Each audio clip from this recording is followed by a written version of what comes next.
Ida for changing all the locks on my house because my girlfriend keeps locking me out of the bedroom at night. When my girlfriend and I decided to take the next step in our relationship by moving in together, I envisioned a harmonious blending of our lives under one roof. The house I had bought the year prior was a modest yet spacious dwelling, a symbol of the independence I had worked hard to achieve. With 3 bedrooms, 1.5 baths, 2 living rooms, a garage, and a back patio, it seemed like the perfect space for us to begin this chapter. But what I hadn't anticipated was how the simple task of designating rooms would reveal stark differences in our priorities, preferences, and, ultimately, the dynamics of our relationship. The disagreements began almost as soon as the boxes hit the floor. She had her vision for the house, and I had mine. I was eager to have a functional workspace, a place where I could focus and bring structure to my thoughts. She wanted the same. We both worked demanding jobs, and having a dedicated office was non-negotiable for either of us. The debate over which rooms would serve what purpose quickly became the focal point of our early cohabitation. The house, once a symbol of unity, started to feel like contested territory. Our largest room, logically, became the bedroom. That decision was easy enough, though it was more a matter of practicality than agreement. It was the second and third bedrooms where the friction truly began. She argued, convincingly, that the second largest room was best suited for her office. She claimed it had the best lighting and a layout conducive to productivity. At first, I resisted. After all, it was my house, and part of me felt entitled to claim the better space for myself. But relationships are built on compromise, and I ultimately relented, hoping that by giving her what she wanted, we could avoid unnecessary tension. I took the significantly smaller room, tucking my desk and chair into a space that felt more like a storage closet than an office. I reasoned that her happiness was worth the sacrifice. But it didn't stop there. As I adjusted to my cramped office, I noticed she began to occupy the second living room as well. This was something we hadn't explicitly discussed, yet she subtly laid claim to it over time. The furniture was rearranged to her liking, her books and personal items spread out, and soon it became a space that felt distinctly hers. I didn't mind at first. I thought it was nice that she was comfortable enough to make herself at home. But as the weeks passed, I began to feel like a visitor in my own house. The signs were subtle at first, little things like her reorganizing the kitchen cabinets without consulting me or her preference for certain decor overpowering my own. While these might seem trivial on the surface, they hinted at a growing imbalance in how we shared the space. It was as if, despite my financial ownership of the house, I was slowly ceding control of it to her. I told myself that this was normal, that compromise was part of living together. But the feeling of being edged out of my own domain lingered, gnawing at the back of my mind. Despite these early challenges, we settled into a routine, and for a time, things felt manageable. We slept together in the largest bedroom, shared meals, and spent our evenings watching TV in the main living room. There were small arguments here and there, as any couple might have, but nothing that felt insurmountable. We were, I thought, finding our rhythm as a cohabitating couple. Yet, underneath this facade of normalcy, unresolved tensions simmered. The division of space had set a precedent for how decisions about the house would be made. I began to notice that her opinions often took precedence, even in areas where I felt I should have more say. It wasn't that she was overtly demanding, rather, she had a way of framing her preferences as the logical or obvious choice, leaving little room for debate. And so, little by little, I found myself conceding first on the rooms, then on the decor, and later on other aspects of the house. It was in these early days of living together that I began to realize how much weight I placed on the idea of the house being mine. I had worked hard to buy it, and while I wanted her to feel at home, I also wanted to maintain some sense of ownership and authority over it. This wasn't about dominance or control, it was about wanting to preserve a space that reflected my identity, my hard work, and my dreams. But as the months went on, I started to feel as though those aspects were being slowly eroded. The house that had once felt like my sanctuary began to feel like a battleground of compromises and unspoken resentments. Each room, each piece of furniture, each decision carried with it a subtle power dynamic that neither of us fully acknowledged. And while I told myself that these were just growing pains, a part of me couldn't shake the feeling that we were setting ourselves up for bigger conflicts down the line. As I navigated these early challenges, I kept telling myself that this was all part of the process. Relationships require sacrifice, and living together meant learning to coexist, even when it wasn't easy. But as I would soon discover, the issues that began with the allocation of space were just the tip of the iceberg. Beneath them lay deeper cracks in our relationship, cracks that would only grow wider with time. The first few months of living together felt like a tentative truce, as though we were learning to coexist in a space that was both familiar and strange at the same time. Sharing a bed each night was the easy part. Falling asleep next to someone you love carries its own kind of reassurance. The difficulties emerged in the daylight, in the everyday decisions and compromises that seemed innocuous on the surface but quietly planted seeds of discord beneath. At first, the arguments were trivial and easily resolved. Who would do the dishes on what days? Should we hang pictures on that wall? What color scheme should the living room follow? They were the kind of disagreements that most couples faced, minor frustrations that were quickly laughed off and forgotten. But over time, the stakes grew. The honeymoon phase of cohabitation faded, and the reality of maintaining a home together began to weigh on us. The turning point came 3 months in. It started with something as mundane as pest control. The house, though beautiful and spacious, was not immune to the quirks of an aging structure. I noticed the occasional ant trail in the kitchen and the unsettling scurry of a mouse in the garage. I raised the issue with her, expecting it to be a joint concern. To my surprise, her response was detached, almost indifferent. She pointed out, with a calmness that felt cutting, that since the house was mine, the financial burden of maintaining it fell squarely on my shoulders. At first, her stance felt like a betrayal. We had built a life together within these walls. This house, in my mind, was our home, a shared space where responsibilities should also be shared. Her words, however, drew a line in the sand. Ownership meant accountability. She didn't see it as her place to contribute to costs like pest control or modifications, even though she had made herself at home in nearly every corner of the house.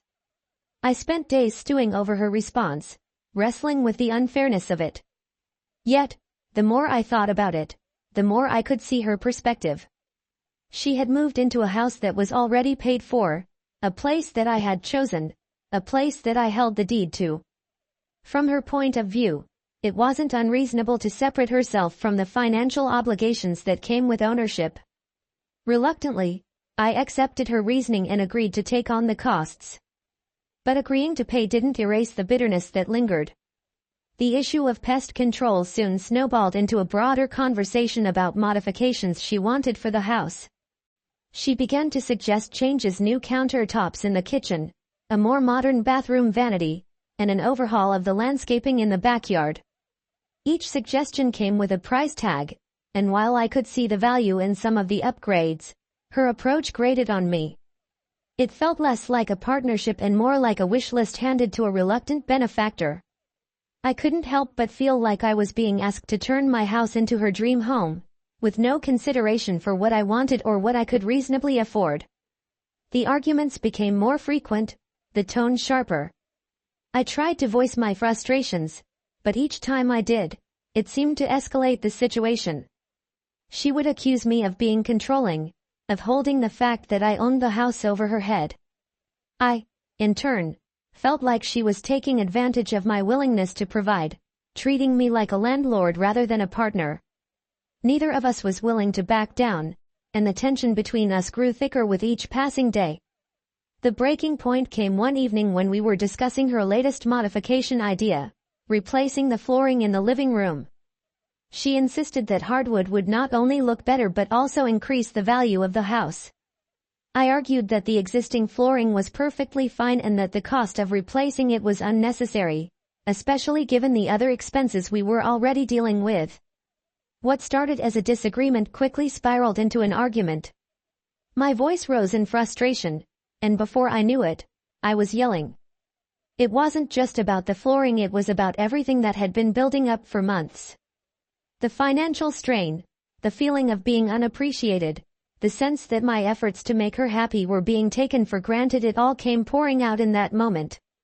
I was mad at her for what I perceived as her selfishness, but I was also mad at myself for letting things get to this point. My words were sharp and unkind, and as soon as they left my mouth, I knew I had crossed a line. She didn't yell back. Instead, she went quiet, her face a mask of hurt and anger. She didn't say much as she left the room, but the silence that followed was deafening. For the rest of the evening, we avoided each other, retreating to our separate corners of the house. I hoped that by the next day, things would cool down, that we could apologize and move forward. But what I didn't realize was that the damage had already been done. In the days that followed, her demeanor toward me changed. She was distant, guarded, and less affectionate. Our conversations became curt and transactional, limited to the bare minimum necessary to coexist. At night, she started locking the bedroom door, forcing me to sleep on the couch or in my cramped office. I tried to talk to her about it, but she shut me down, insisting that she needed space. Her actions felt punitive, a response to my outburst that was disproportionate to the offense. But no matter how much I tried to reason with her, she wouldn't budge. For weeks, I lived in this limbo, excluded from what had once been our shared sanctuary. I told myself that it was temporary, that she just needed time to cool off. But as the days turned into weeks, it became clear that this was more than a cooling off period, it was a shift in the dynamics of our relationship. The bedroom, once a place of intimacy and comfort, had become a fortress, and I was on the outside looking in. In my moments of reflection, I questioned whether I was truly at fault. Was my yelling so unforgivable that it warranted this response? Or was this about something deeper, a fundamental incompatibility that we had ignored in our rush to live together? The more I thought about it, the more I realized that our issues went beyond the arguments about money or modifications. They were rooted in how we viewed our roles in the relationship, in how we communicated, and in how we handled conflict. I tried to make amends, offering apologies and gestures of goodwill. I suggested compromises on the house modifications, offered to take her out for a nice dinner, and even proposed a weekend getaway to reset and reconnect. But nothing seemed to work.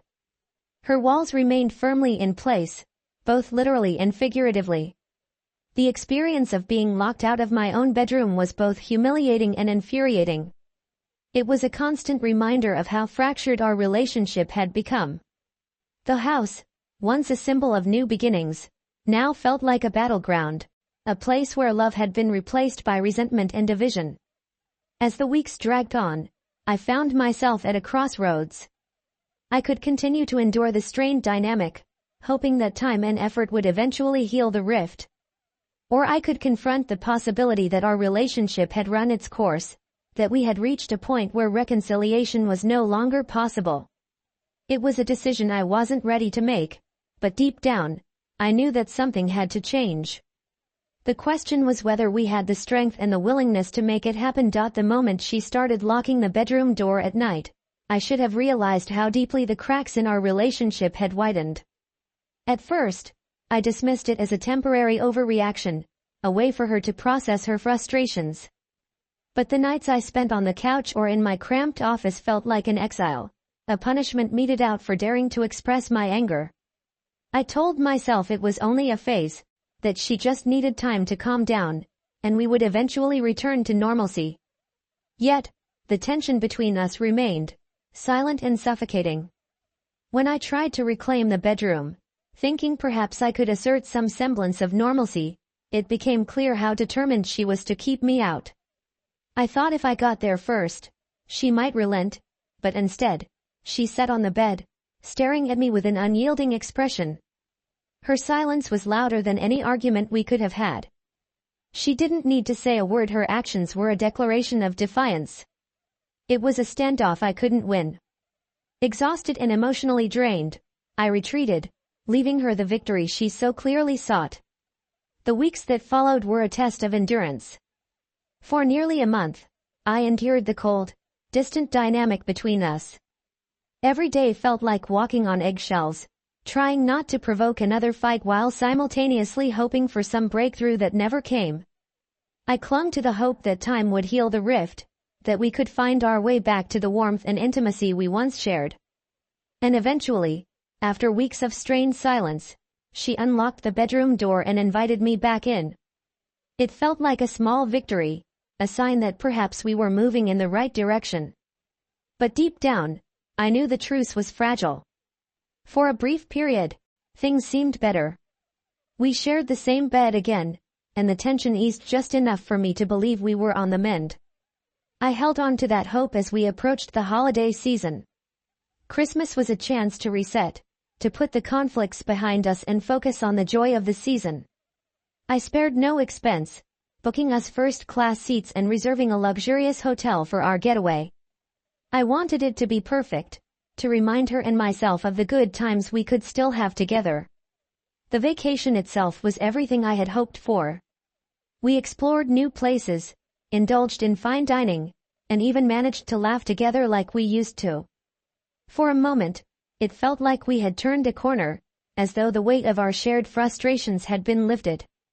I convinced myself that this was the turning point, that the effort and expense were worth it because they brought us back to a place of connection. But the reprieve was short-lived. As soon as we returned home, reality came crashing back.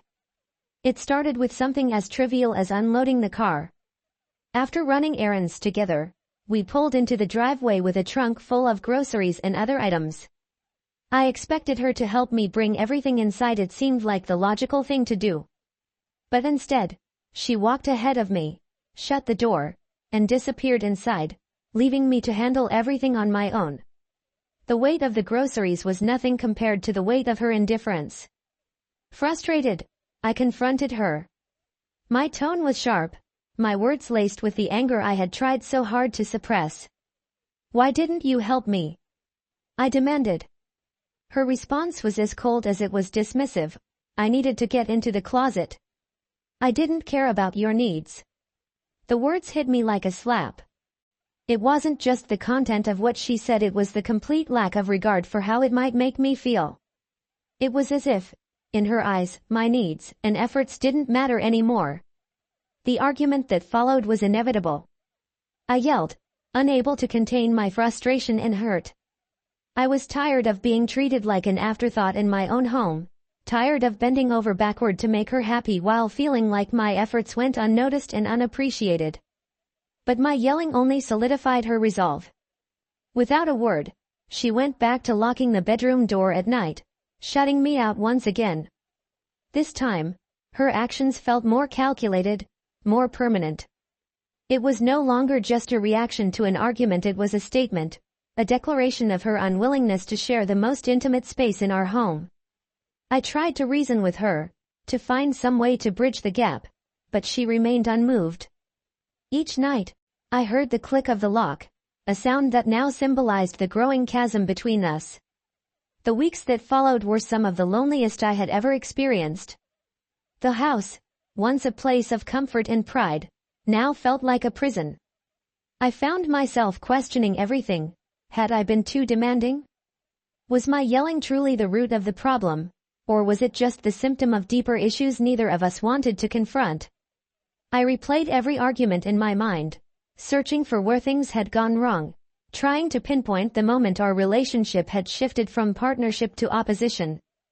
When work took me away for 2 weeks, I thought the distance might help. I hoped that time apart would give us both a chance to reflect and reset. But when I returned, nothing had changed. The bedroom door was still locked, and her demeanor was as distant as ever. It was as if my absence had made no difference at all. I reached a breaking point. I couldn't keep living like this, shut out of my own bedroom, my own home, and my own relationship. In a moment of frustration and desperation, I decided to change all the locks in the house. It wasn't a decision I made lightly, but I felt like I had no other option. If she was going to lock me out of the bedroom, I needed to reclaim some sense of control, some semblance of ownership over the space that was supposed to be mine. As I worked on the locks, she appeared, phone in hand, recording me. Her voice was calm but accusatory as she asked what I was doing. The sight of her standing there, documenting my actions as if I were some kind of intruder, filled me with a mix of anger and sadness. How had it come to this? How had we gone from sharing dreams of a future together to this fractured existence, where every interaction felt like a battle? In that moment, I realized that changing the locks wouldn't solve anything. The problems between us ran far deeper than locked doors or arguments about groceries. They were rooted in a fundamental breakdown of trust, respect, and communication. No amount of new locks or grand gestures could fix what had been broken. As I finished the last lock, I felt a sense of finality. It wasn't the resolution I had hoped for, but it was the only one I could see in the moment. Whether this was the beginning of the end or a turning point towards something better, I didn't know. All I knew was that something had to change because living like this wasn't living at all. When I changed the locks on the house, it wasn't an impulsive decision, though it might have seemed that way to an outsider. It was the culmination of months of frustration, rejection, and the slow erosion of trust between us. I had reached my breaking point. I didn't want to lock her out entirely, and I hadn't. She still had access to the entire house except for my office, which I had quietly reclaimed as my own. But the bedroom, our once shared sanctuary, now felt like a battleground where neither of us was willing to yield. As I turned the final lock into place, her phone camera trained on me. Her calm, probing questions pierced the air. "What are you doing? Why are you doing this?" she asked, her tone accusatory but restrained. It felt more like a cross-examination than a genuine attempt to understand my actions. I didn't respond at first. What could I say that hadn't already been said? My actions, in my mind, spoke louder than words ever could. This was my house, my sanctuary, and I had been forced to reclaim it. She didn't yell or argue. Instead, she kept recording, her silence unnerving as if she were building a case against me.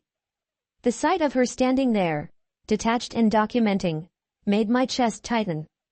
It was the culmination of everything our relationship had devolved into, not a partnership but a cold, calculated standoff.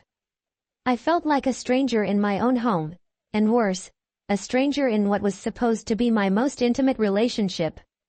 After she stopped filming, she disappeared into the second living room, the space she had claimed as her own months ago.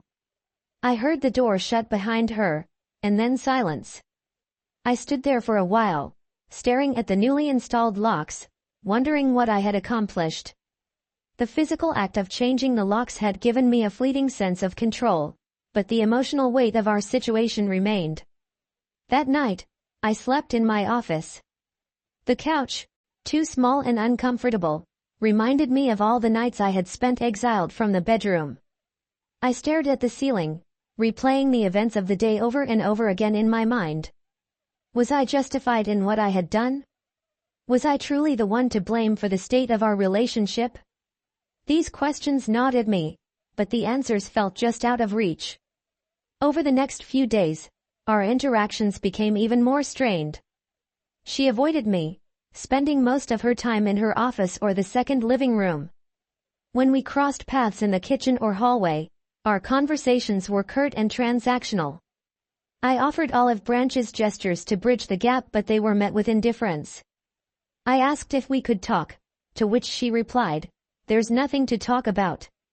Her tone was final, a verbal brick wall that I couldn't climb. The tension in the house was suffocating. Every room felt smaller, every silence louder. The shared spaces we once enjoyed together, like the living room or the back patio, were now territories neither of us dared to inhabit at the same time.